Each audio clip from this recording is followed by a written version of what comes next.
अंतिम त्रिदश वर्धमान स्वामी के शासन में हम सभी विराजते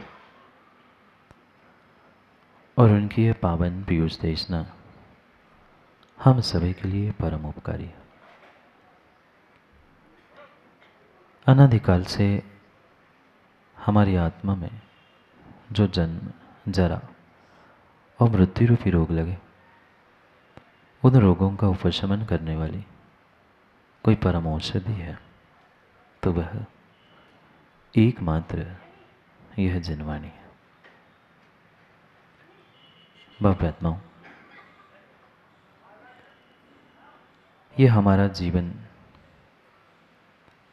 कई वर्षों से, कई भावों से हम जीते आए, पर ये नहीं समझ पाए कि जीवन वैसा ही होता है जैसा हम उसे बनाना चाहते हैं, जैसे हम उसे जीना चाहते हैं। कई बार व्यक्ति कर्मों को कोसता है, कभी भगवान को कोसता है, कभी निमित्तों को, घर परिवार को कोसता है कि इनके कारण मेरा जीवन ऐसा हुआ, ये मेरे साथ ऐसा करते हैं इसलिए मेरे साथ ऐसा हुआ। पर परम सत्य, परम सत्य, परम सत्य यही है, जीवन तो जीवन है, जीवन तो जीवन है। जीवन बिल्कुल बिल्कुल वैसा है जैसा वकील साहब आज जीवन जीना चाहते हो। आप अच्छा जीवन जीना चाहते हो, आप बुरा जीवन जीना चाहते हो, आप सुख में जीवन जीना चाहते हो, आप दुख में जीवन जीना चाहते हो, इसका निर्णय आपको स्वयं अपने आप से ही करना है। कोई निमित्त, कोई परपदार्थ, इतना ही नहीं, भगवान भी आपके लिए सुख दुख देने का किसी प्रकार से वह उपादान करता बन ही नहीं सकता। भले ही उपचार से आप कुछ कहो कि भगवान की भक्ति से पुण्य उदय में आया, पाप नष्ट हो गया, पर कहीं न कहीं ये अकाट्य सत्य है कि हम जैसा जीवन को बनाना चाहते हैं, जीवन वैसा का वैसा ही बनता है। ये कठोर निर्णय ना होने के कारण से ही जीव वर्तमान में दुखी है। दुख के दिनों में तो दुखी है ही, दुख के दिनों में तो दुखी है ही, पर सुख के दिनों में भी दुखी है। नहीं कुछ मिला तो भी दुखी है और मिला तो भी दुखी है। क्या करे, क्या करे। ये एक अमृत की भांति अद्भुत जीवन हमें मिला था, मनुष्य पर्याय, दुर्लभ, महादुर्लभ अमृत की भांति ये मनुष्य पर्याय मिली थी, पर आज तक हम जीवन को अमृत नहीं बना पाए, क्योंकि मृत के पीछे दौड़ रहा है, मृग के नहीं, मृत के पीछे दौड़ रहा है। आज तक किसके लिए पुरुषार्थ जीवन में हमने किया, शायद जीव को स्वयं को ही भान नहीं है।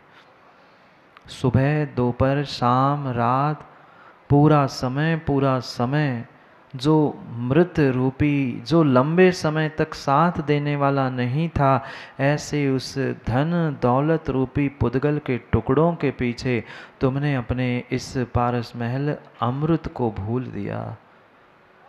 ये भगवान आत्मा अमृत के तुल्य था, जिसने इस अमृत को, भगवान आत्मा को पहचान भर लिया, उसका जीवन बदल जाता है। उन्होंने तो प्राप्त कर लिया, वे अमर हो गए।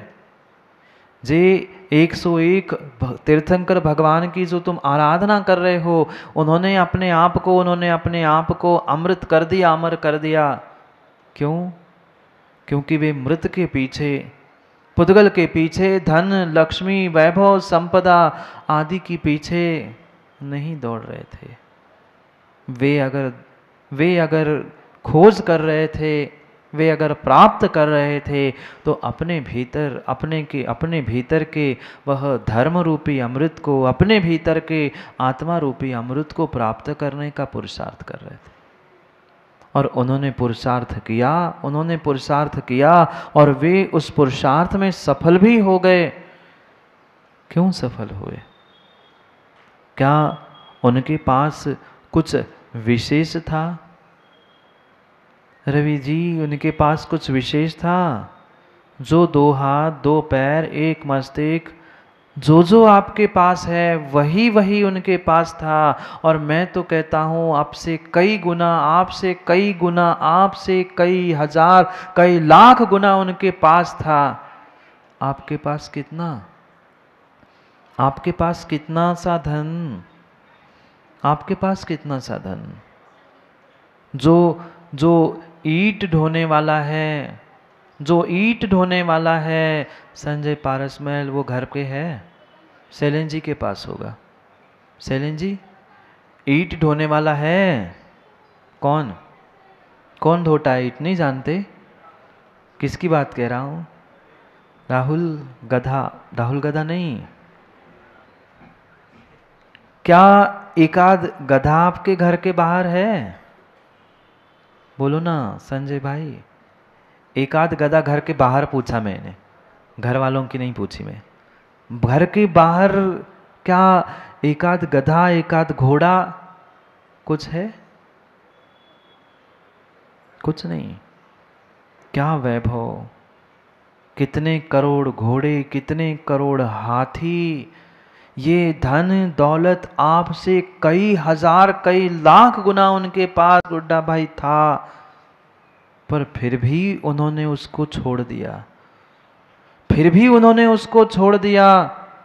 और आप एक ईंट ढोने वाला नहीं है, पर फिर भी ईंट की टुकड़े टुकड़े करके घर में संभाल के रखते हैं। जब टूटेगी दीवार तो ये टुकड़ा जोड़ देंगे। कैसी परिणति है, कैसी परिणति है। उन जीवों ने निर्णय कर लिया, जो सम्राट बन गए, जो धरती के देवता जितेंद्रिय बन गए, उन्होंने निर्णय कर लिया कि ये धन, ये दौलत, ये पुद्गल के टुकड़े, ये मृत है, इनको प्राप्त करने से धर्म नहीं होता। प्रश्नकर्ता पूछ रहे थे, धन से ही तो काम बन रहा है वर्तमान में, फिर धन से दुर्गति क्यों? यही निर्णय उन्होंने पहले ही कर लिया था कि धन से ही दुर्गति थी। इसलिए उन्होंने धन दौलत वैभव सब छोड़कर अपने अमृत को प्राप्त कर लिया। और जो अमृत को प्राप्त करता है वही संसार में अमर होता है।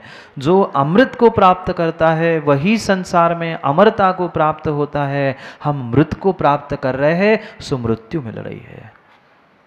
हम मृत के पीछे दौड़ रहे हैं, सो हर पर्याय में हमारी मृत्यु मृत्यु मृत्यु ही हो रही है।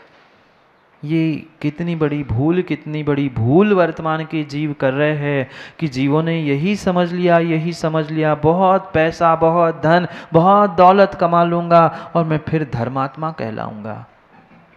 क्या करे, क्या करे, क्या करे।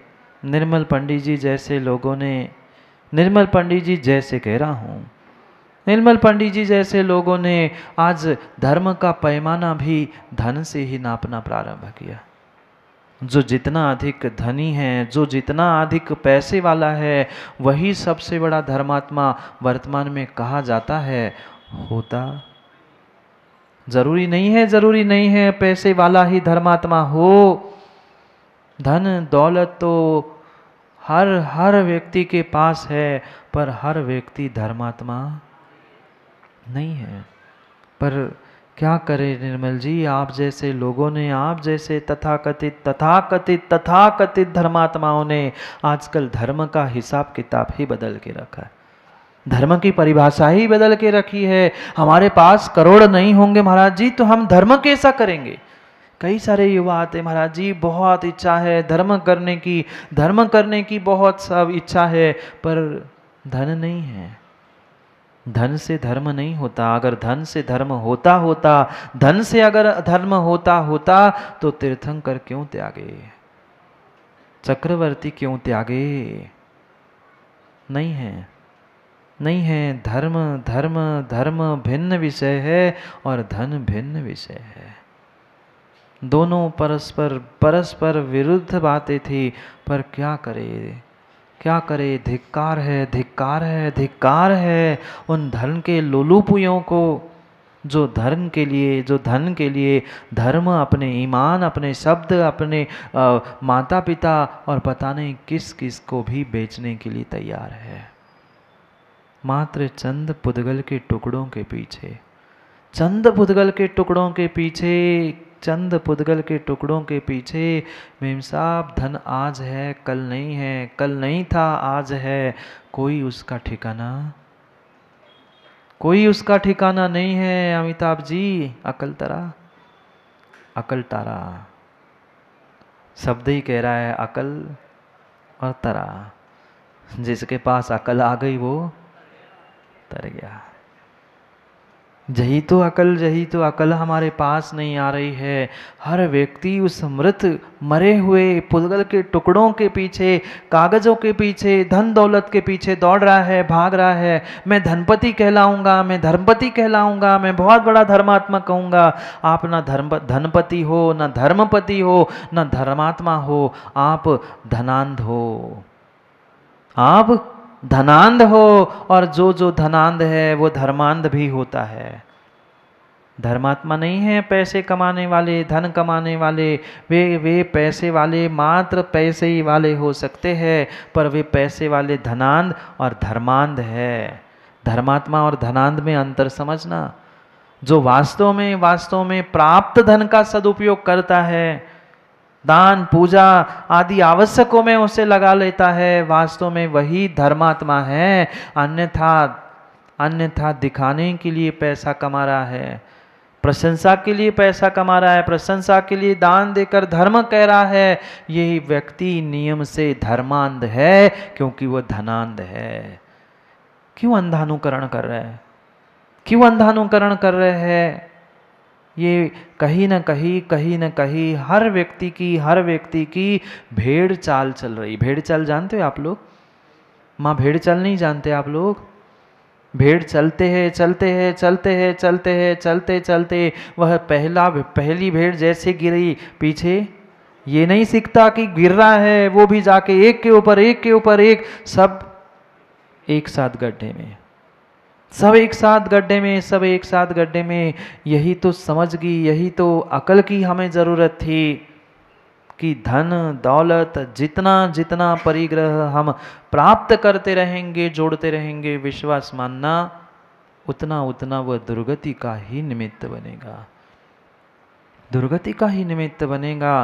क्योंकि धन का स्वभाव ही ऐसा है, धन का स्वभाव ही ऐसा है। आज पुनः सोमप्रभ स्वामी हमें समझाने का प्रयास करने वाले हैं कि इस धन से बचो, क्योंकि ये ऐसा चंचल, ऐसा चपल स्वभाव इस धन का है कि आप लाख कोशिश करो उसे संभाल के रखने का, धन संभलने वाला नहीं है, धन संभलने वाला नहीं है, धन संभलने वाला नहीं है। संभालने का अगर प्रयास किसी को करना है तो अपने धर्म को, अपने पुण्य को संभालने का प्रयास करो।